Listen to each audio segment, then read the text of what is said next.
Bachelor party రోజు చాలా హ్యాపీగా ఉన్నాను. ఓహో I'm top of the world. So celebrations is must. Waiter. కానీ నా పెళ్లికి ముందు రోజు నాకు చాలా అసహ్యం వేసే సంఘటన ఒకటి జరిగింది. దాని గురించి మాట్లాడడానికి కూడా నాకు సిగ్గుగా ఉంది.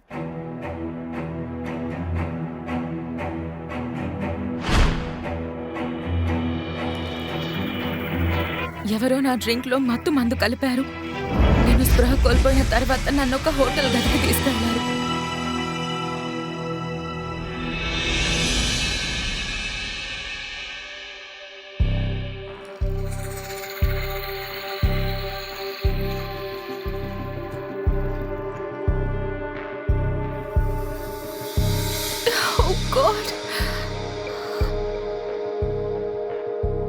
నిన్న వైభవ్తో నేను రాత్రంతా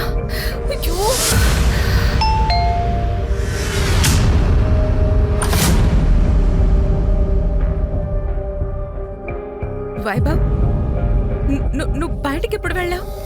స్నేహ, నువ్వేంటి ఇలా ఉన్నావు? నీ బ్యాచిలర్ పార్టీ అయిపోయిందా?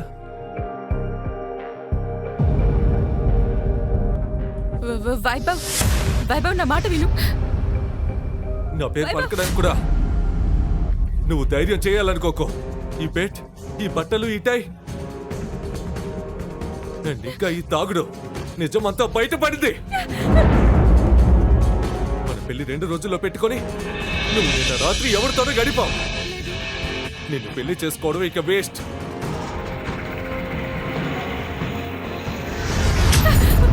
వైభవ్, వైభవ్ నా మాట విను. వైభవ్ ప్లీజ్ నా మాట విను. వైభవ్ పెళ్లి క్యాన్సిల్ చేసుకొని వెళ్ళిపోయాడు. వైభవ్,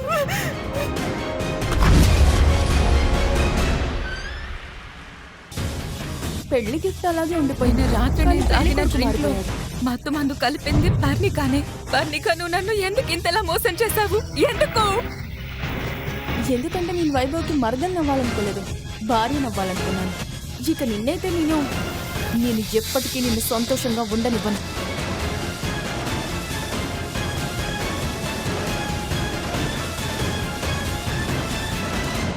సిగ్గులేదు? నిన్ను నా కూతురని చెప్పుకోవడానికే సిగ్గేస్తోంది. నాన్న, ఇదంతా చేసింది పర్ణిక. పర్ణిక నన్ను ట్రాప్ చేసింది. నేనేం చేయలేదు నాన్న. నోరు పోయి. ఈ క్షణమే నువ్వు ఇంట్లో నుంచి బయటకెళ్ళిపో. ఇక నుండి ఈ కుటుంబంతో నీకు ఎలాంటి సంబంధం లేదు. పర్ణిక తను చేయాలనుకున్నది చేసింది. మా నాన్న కనీసం నా మాట కూడా వెళ్ళలేదు. నా సమతి తల్లి నన్ను కొట్టి ఇంటి నుంచి బయటకు గెంటేసింది. ఈ సిటీలో ఇక నాకు ఎవరూ తెలీదు. నేను బెంగళూరులో ఉన్న మా అత్తింటికి వెళ్ళాను. 9 నెలల తర్వాత నేను ఒక బాబుకి జన్మనిచ్చాను. కానీ నా కష్టాలైతే అక్కడితో ముగేలేదు. నా కొడుకు పుట్టిన వెంటనే అతని పైన దాడి జరిగింది.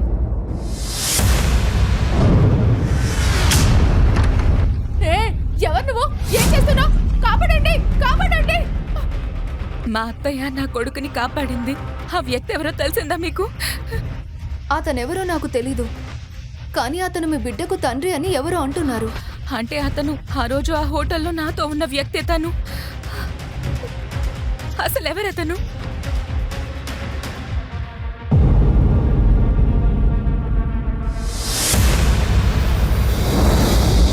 కాలం గడిచిపోయింది. నా కొడుకు యువోనే నా జీవితం. నేను అతన్ని నా ప్రపంచంగా భావించి ఒక కొత్త జీవితాన్ని ప్రారంభించాను. నేను నా గతాన్ని మర్చిపోయాను. నా గతం నీడ ఎప్పుడు యువోన్పై పడకూడదు అనుకున్నాను. నేను ఒక ఎంటర్టైన్మెంట్ కంపెనీలో ఉద్యోగంలో చేరాను. అప్పుడు ఒక రోజు మమ్మీ, మమ్మీ, మమ్మీ త్వరగా రా. యువోన్, యువోన్, చూడు నీ నాన్నను కనిపెట్టాను. చూడు మా ఇద్దరి చేతులపై ఒకే గుర్తుంది. యువోన్, నువ్వు. నేను ఆ వ్యక్తి మొహం చూసినప్పుడు నాకంతా గందరగోళంగా అనిపించింది.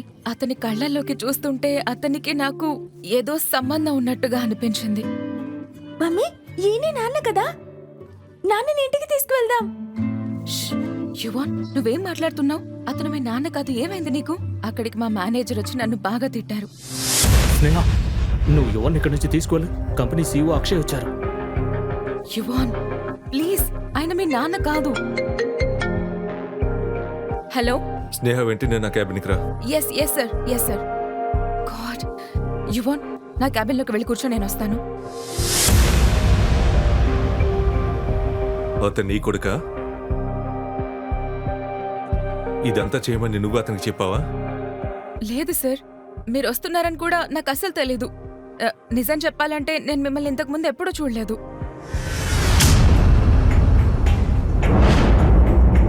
చూడు, నేను ఎవరిని ఇబ్బంది పెట్టాలనుకోవడం లేదు. మనం రేపు నైట్ డిన్నర్ కలుద్దామా? ఇది నా జీవితానికి ఒక కొత్త ఆరంభం అనుకుని నేను చాలా సంతోషపడ్డాను. సరిగ్గా అప్పుడే నా ఫోన్ మోగింది. స్క్రీన్ పై నాన్న పేరు చూసి నేను షాక్ అయ్యాను. 6 సంవత్సరాల తర్వాత నా తండ్రి నాకు ఫోన్ చేశారు. నాన్న, ఆయన హెల్త్ బాలేదు, చివరిసారిగా నన్ను చూడాలనుకుంటున్నారంట.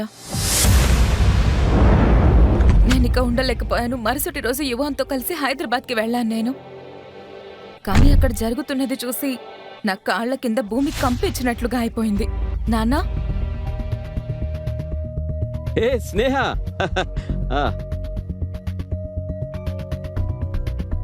మీరు హెల్త్ బాగాలేదని చెప్పారు. అరే నేను సరదాగా చెప్పాను. ఈ రోజు నీ సవతి చెల్లి పరిణిక ఎంగేజ్మెంట్, అందుకే నేను పిలిచాను. దాంతో పాటు నీకు ఒక గిఫ్ట్ కూడా ఉంది. రా రా రా రా, ఇక్కడ కూర్చో. Have something. ఇప్పుడే వస్తాను. ఈరోజు పర్ణిక ఎంగేజ్మెంట్, కానీ పెళ్లి కొడుకు మోహన్ చూసినప్పుడు నేను షాక్ అయిపోయాను. ఆమె నా ఎక్స్ లవర్ వైభవ్ని పెళ్లి చేసుకోబోతోంది. చివరికి ఆమె వైభవ్ని ట్రాప్ చేసేసింది. అప్పుడు పర్ణిక వైభవ్తో కలిసి నా దగ్గరకు వచ్చి ఇలా అంది. నీకు సిగ్గులేదా? నీ అక్రమ సంతానాన్ని మా ఎంగేజ్మెంట్ కి తీసుకొనొచ్చా? పర్ణిక, నీకెంత ధైర్యం నా యువాన్ గురించి మాట్లాడితే బాగోదు. అతను అక్రమ సంతానం కాదు. మరి అక్రమ సంతానం కాకపోతే ఒక రాజు కొడుకా?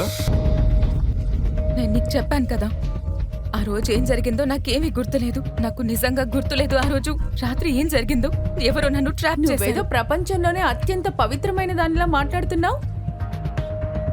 వైభవ్, ఆమె బెంగళూరులో సొంతిల్లు కొనుక్కుందని విన్నాను. నువ్వే ఊహించు ఆమె ఎంత రిచ్ పర్సన్ని ట్రాప్ చేసిందో అని. స్నేహ,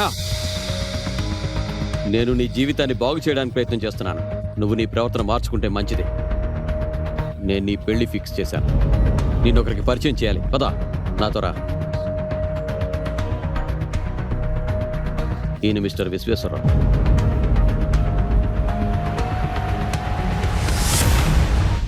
మిస్టర్ విశ్వ, మీరు ఒప్పుకుంటే ఇప్పుడే పెళ్లి ఫిక్స్ చేస్తున్నాం. విశ్వేశ్వరరావు మోహన్ చూసినప్పుడు నేను షాక్ అయిపోయాను. అతను నా తండ్రి కంటే పెద్దవాడు తెలుసా. నేను అతన్ని టీవీలో చాలాసార్లు చూశాను. మహిళలను వేధించినందుకు అతను చాలాసార్లు జైలు కూడా వెళ్ళాడు. నేను నా తండ్రిని కోపంగా చూసి బయటకు వచ్చేసాను. స్నేహ, స్నేహ, నీకు అసలు సిగ్గుందా? మిస్టర్ విశ్వ ఎంత బ్యాడ్ గా ఫీల్ అయి ఉంటాడు. నాన్న, అతను మనిషి కాదు, ఒక రాక్షసుడు. చాలా మంది మహిళలు అతనిపై కేసులు పెట్టారు. మీరు నన్ను నరకల్లోకి పంపుతున్నారు. అరే వాడు డబ్బున్నవాడు. డబ్బున్నవాడు ఏం చేసినా చెల్లుతుంది. నువ్వు అతన్ని పెళ్లి చేసుకోవాలంతే. దానికి బదులుగా నాన్న ఏదో చెప్తూ ఆగిపోయారు. కానీ నాకు అనుమానం వచ్చింది. దానికి బదులుగా ఏంటి నాన్న? బదులుగా మీ అమ్మ పేరు మీద ఉన్న కెమికల్ ఫ్యాక్టరీని వైభవ్ పేరు మీద రాయాలి. అప్పుడే పరిణిక పెళ్ళవుతుంది. ఓ గాడ్, అబ్సల్యూట్లీ నాట్. నేను బ్రతికున్నంత కాలం ఆ ఫ్యాక్టరీ ఎవరికి రాసివ్వను. నేను ఆ ముసలి విశ్వేశ్వరరావుని ఎప్పటికీ పెళ్లి చేసుకోను. నాన్న నాకిచ్చిన డ్రింక్ లో ఒక మత్తు టాబ్లెట్ కలిపాడు. దానివల్ల నేను స్పృహ కోల్పోయాను.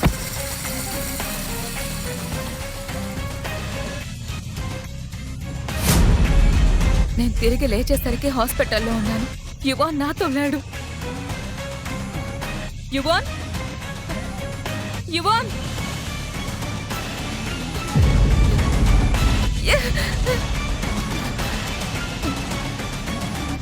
యువాన్, యువాన్, ఎక్స్క్యూజ్ మీ, మీరు నా కొడుకుని చూసారా?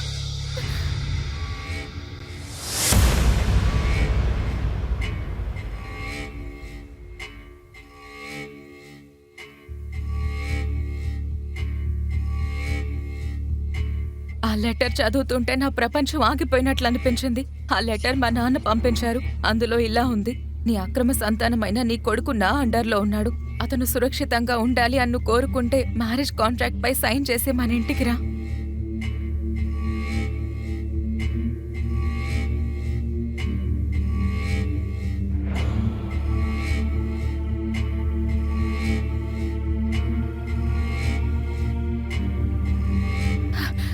ఇక నేను ధైర్యం తెచ్చుకున్నాను.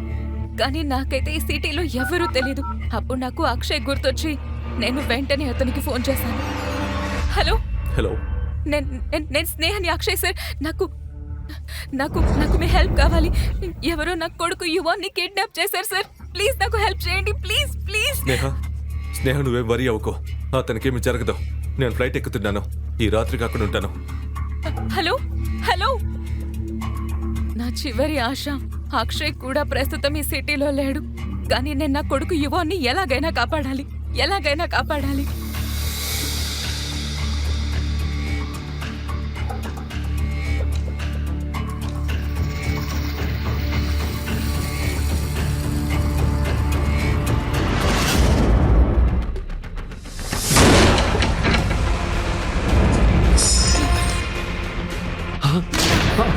Please don't be smart.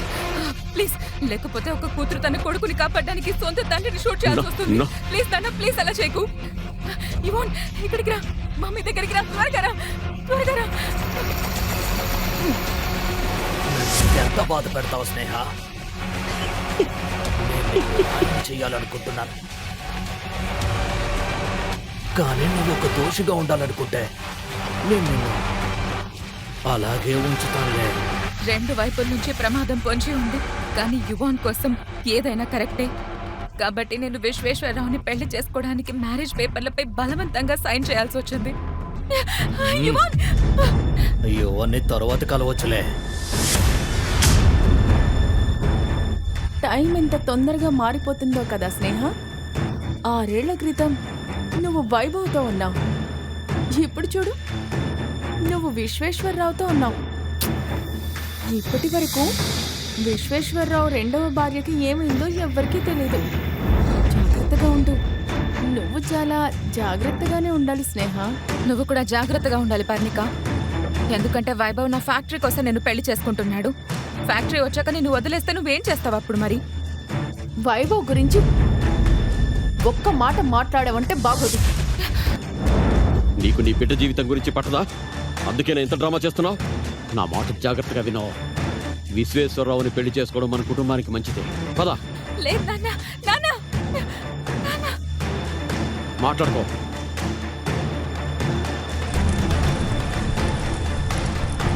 అందరూ అక్కడ నా నాశనాన్ని చూస్తున్నారు. పర్ణిక వైభవ్ చేయి పట్టుకుని నవ్వుతూ ఉంది. పోరాడడానికి నాకు ఇంకా శక్తి లేదు. Mummy, mummy, mummy. నేను 7 అడుగులు వేస్తున్నప్పుడు నాకు విశ్వేశ్వరరావు అత్యాశతో నిండిన కళ్ళు మాత్రమే కనిపించాయి. Mummy, mummy. నేను ఏడుస్తూ చివరి ప్రమాణం చేస్తున్నప్పుడు సరిగ్గా అప్పుడే మమ్మీ, యువాన్, మమ్మీ.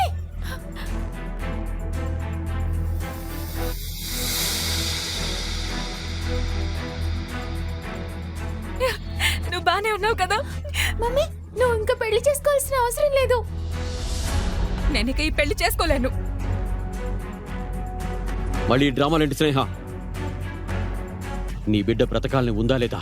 ఇక చాలు. నేను నీకు అస్సలు భయపడేదే లేదు నాన్న. నా కొడుకుని ఎవరు ఏం చేయలేరు. యువన్, త్వరగా రా నాన్న. అందరూ చూస్తున్నారు స్నేహ, అందరూ చూస్తున్నారు. నువ్వు ఇప్పుడు అర్థం చేసుకో, లేకపోతే ఫస్ట్ నువ్వు నా కొడుకుని కిడ్నాప్ చేసావు, తర్వాత నాకు బలవంతంగా పెళ్లి చేస్తున్నావు. ఇప్పుడు ఒక మంచి వ్యక్తిలో నటిస్తున్నావా నాన్న నువ్వు? ఎంత పెద్ద అవమానమా! Mister Ranganath, deal is cancel. Mister Vishwa, mister Vishwa, mister Vishwa. పద యువన్. ఓసే పిచ్చిదానా, నేను నీ జీవితాన్ని బాగు చేయాలనుకుంటున్నాను. కాదు, రాక్షసుడివి నువ్వు. నన్నింత అసహ్యమైన వ్యక్తికిచ్చి పెళ్లి చేయాలనుకుంటున్నావు? నేను రాక్షసులనైతే నువ్వు దేవత అయిపోతావా? నువ్వు చెప్పింది నిజం నాన్న. ఆమెను నా సవతి అక్క అని చెప్పుకోవడానికి కూడా నాకు సిగ్గుగా ఉంది. మీరు ఆమెకి ఇంత మంచి సంబంధం చూశారు, కానీ ఆమె ప్రవర్తన చూడు. నువ్వు నీ కొడుకు నా నుంచి తప్పించుకోలేరు. నా కొడుకుని ఎవరైనా తాకే ధైర్యం చేస్తే వాళ్ళ అంతు చూస్తా.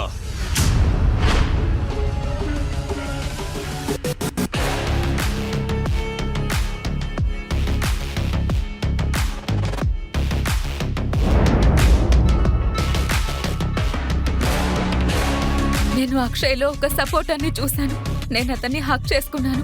కానీ అప్పుడు నాకు ఒక స్పెషల్ పర్ఫ్యూమ్ స్మెల్ వచ్చింది. అది అతని ప్రత్యేకమైన పర్ఫ్యూమ్. కానీ ఆ స్మెల్ అంతకు ముందు బాగా తెలిసినట్టుగా అనిపించగానే నా కాళ్ళ కింద భూమి కంపించింది. ఆ స్మెల్ సరిగ్గా అలాగే ఉంది.